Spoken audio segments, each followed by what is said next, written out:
Bonjour à tous, alors aujourd'hui j'ai reçu une GoPro et je vais la déballer en direct avec vous.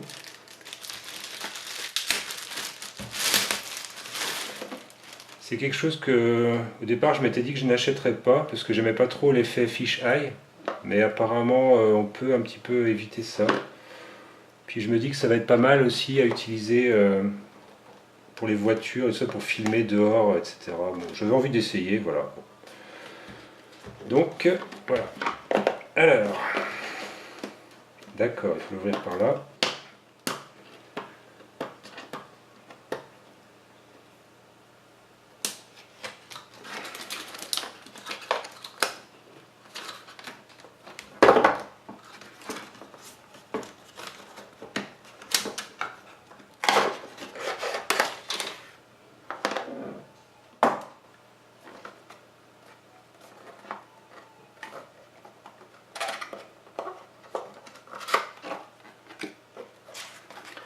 Alors j'ai pris la Hero Session là, j'ai trouvé à je sais plus 165, 170 €.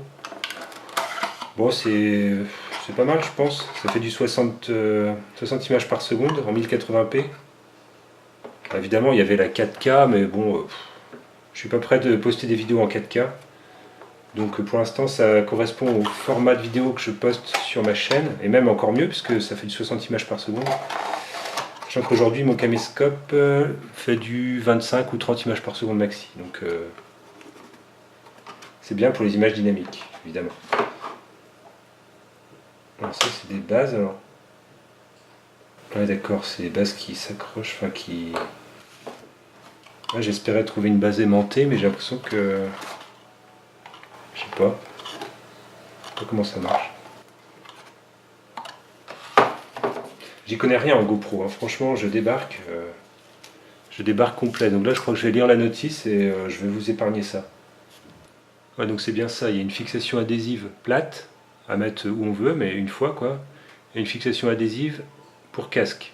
Là, c'est pareil, une fois qu'elle est mise, bon. J'aime pas trop les trucs définitifs comme ça, j'ai tendance à pouvoir bien aimer choisir, changer les choses. Bon, il faudra sûrement que je trouve un autre système. Ah oui d'accord, donc en fait on enlève ça, on pince ici, et voilà, on la décroche.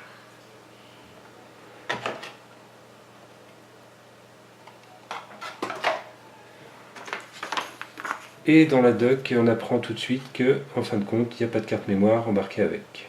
Bon, ça tombe bien, j'en avais une, j'ai augmenté celle qui était sur mon caméscope, donc du coup j'en ai une en RAB de 2 Go. Bon, c'est pas la folie, mais ça suffira peut-être. Ah, quoique 60p, ça va aller vite, en 1080. Bon, au pire, j'achèterai une carte mémoire après. Donc voilà la bestiole. C'est un cube quoi. Alors, ici il y a une trappe. On voit vers la droite, ça ouvre. Là on peut mettre le truc USB, le port USB, et là on met la carte mémoire. Bon.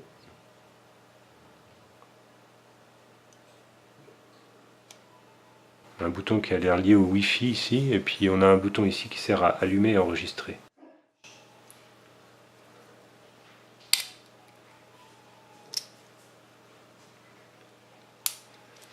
Ah, d'accord. Donc là on a vraiment le cube. Ouais, c'est assez marrant. Bon, étant donné que ça n'a pas l'air de s'allumer du tout, je vais la mettre à charger, parce qu'autrement je suis pas prêt de vous faire un essai.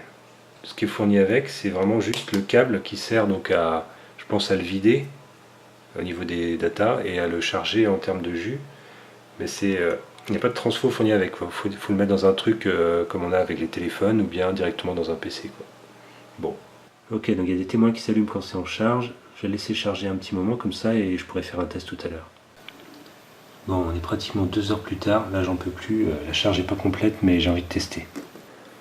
Alors ça c'était l'ancienne carte mémoire qu'il y avait dans mon caméscope, mais c'est pas un 60 images par seconde. Et donc je ne sais pas si la carte mémoire est une classe 10, sachant qu'il faut mettre une carte mémoire classe 10. En fait il faut que la caméra puisse écrire à une vitesse assez rapide sur la carte mémoire. Donc le fait que ce soit une 60 images par seconde va faire que peut-être ça ne fonctionnera pas. On va essayer.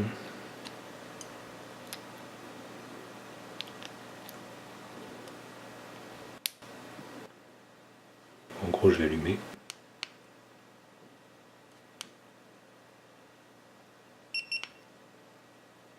Et il fallait faire un appui long, aussi bien la batterie était complètement chargée déjà tout à l'heure. Bon, j'ai l'impression que ça filme. Alors, normalement il faut filmer des choses en mouvement, hein, sinon ça n'a pas grand intérêt.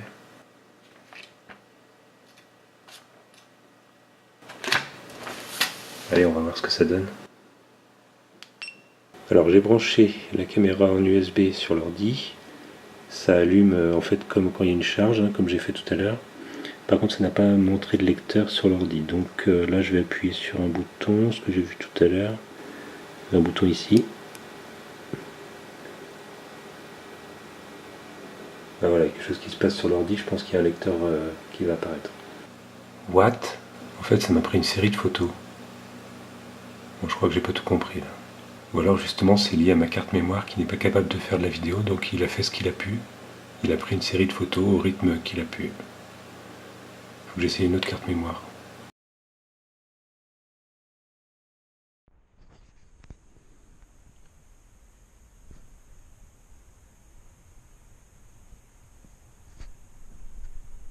Alors je n'ai pu filmer qu'une vidéo en 30 images par seconde 1080p. Donc j'aurais pu faire une 60 images par seconde, mais je pense que c'est la carte mémoire qui est limitée. Donc bon, ça va être tout pour les tests de ce soir. En fait, je peux pas mettre la carte mémoire du caméscope dans celui-là parce que c'est pas la même taille. J'ai pris le gros format pour le caméscope. Là, c'est un mini format comme pour les téléphones. Il y a quand même un truc qu'il faut que je teste, c'est la connexion avec un téléphone. Alors, apparemment, on peut utiliser son téléphone avec. Alors, c'est une application qu'on trouve sur Apple Store. J'espère que ça va marcher sur mon vieil iPhone 4. Ouais, au début, j'avais cherché GoPro tout bêtement dans mon truc là, sur Apple Store, mais en fait non, il faut vraiment chercher Capture App, Quick App et Slice App. Bon, bah je crois que c'est mort. Je testerai demain sur l'Android de mon épouse. Je vous laisse là pour l'instant. J'espérais faire une petite vidéo, mais bon là il commence à faire nuit. Tout ça pour vous dire que donc j'ai chopé une GoPro. Je vais essayer de trouver des idées marrantes, des trucs à filmer marrants. Probablement des véhicules, je sais pas. Je vais bien trouver des idées. Ce week-end, je pense que j'aurai plus de temps pour vous faire une vidéo sympa. Allez, salut!